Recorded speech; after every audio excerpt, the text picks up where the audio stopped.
Dr. Desmond White. This is part 2 of liver cancer treatment. So I talked about staging in my previous video. I say that instead of saying that's 1 to 4, as in say breast or colon cancer, in liver cancer, we use the Barcelona Clinic staging system, the BCLC strategy, and we actually label them as stage A to D. Roughly, stage A means the cancer is small or only 1 or 2 nodules, and the patient have good liver function and they are physically fit. Whereas if they have either they are very sick already from other non-liver problem, or they have very bad liver function like they have advanced cirrhosis, or the cancer is very bad, then we call the later stage. So what are the options? When we look at the patient, I routinely run through this with my patient. Okay, the first is, can we ablate it? Ablate it means we put in the probe to burn the cancer. So provided if they are physically fit and they have good liver function and they have one small nodule, burning probably the best. In the past, we send them to our surgical colleague to have liver resection, but many studies have shown that between ablation and resection, actually the results are the same. Ablation means you put in the probe to burn it. Resection means you open up the belly and kill up and just take out the cancer, take it out. Resection is better in a way that, in the sense that you remove the cancer, it also remove a rim of non-cancer liver tissue surrounding the cancer. You can then be sure that it is a clean operation. But it is a big time surgery. Liver cancer surgery is always big because the liver is an important organ and there are different anatomy. It is technically challenging to remove a liver cancer, so I would argue that all liver cancer resection are considered a major surgery. Ablation, no need, it is a 2-day, 1-night stay. We put in the probe from the outside under X-ray guidance and we burn the cancer. So it is much safer, much less side effect, much less risk of complication. But there's a possibility that we don't kill the cancer completely if the cancer is big. So for small liver cancer, we can choose either ablate or resect. Then if the patient cancer are more aggressive, that there are more than 2-3 nodules, and the patient liver function is bad, then we consider liver transplant. Transplant means take out the whole liver and throw it away.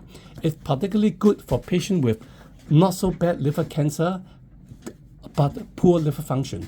So the reason is that when we kill the cancer, either ablate or resect, we're going to remove the cancer, but we will harm the liver. So when we harm the liver, sometimes cirrhosis get worse. So for example, I have had patients that they have a liver cancer. After we cut out the cancer, throw it away, the liver function worsens because we are throwing away not just the cancer but good liver. So the whole of lab node being thrown away, the remnant liver is not sufficient, so they go into liver failure. So if the liver function is not very good, then we want to do transplant. So we put a new liver in. Of course, liver transplant is a complex thing. You need to wait for someone to give you the part of whole of the liver. Waiting time is long, so it's not so easy.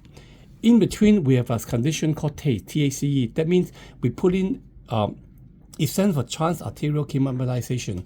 We put in a catheter from the groin to the aorta to the hepatic artery. We look for the artery supplying the cancer and we shoot in chemical to kill the cancer.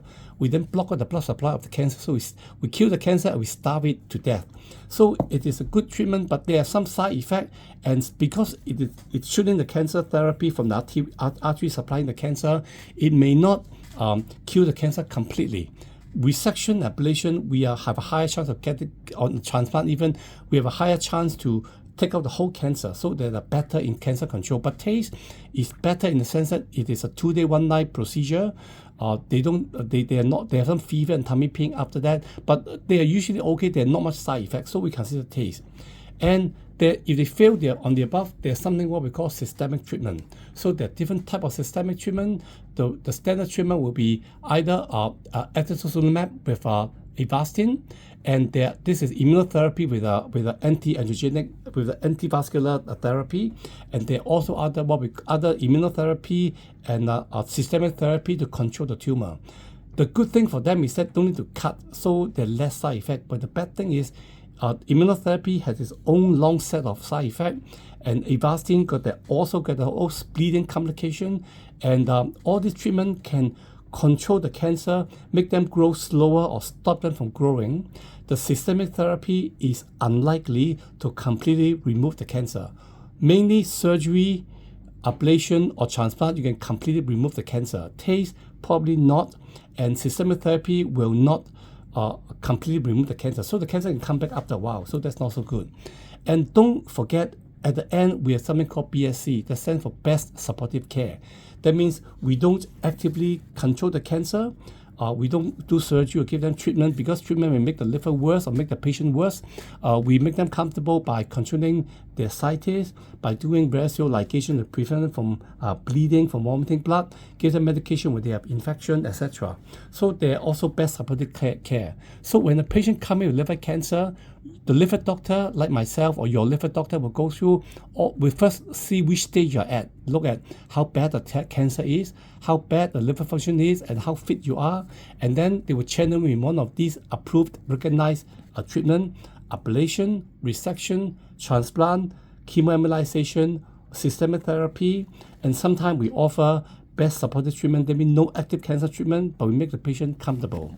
So cancer treatment is very complex. There's no one-size-fits-all treatment. It depends on many factors. It depends on what is available in your hospital, in your center.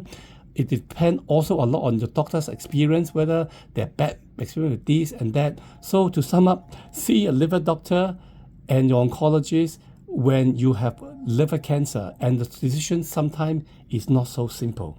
This is Dr. Desmond White.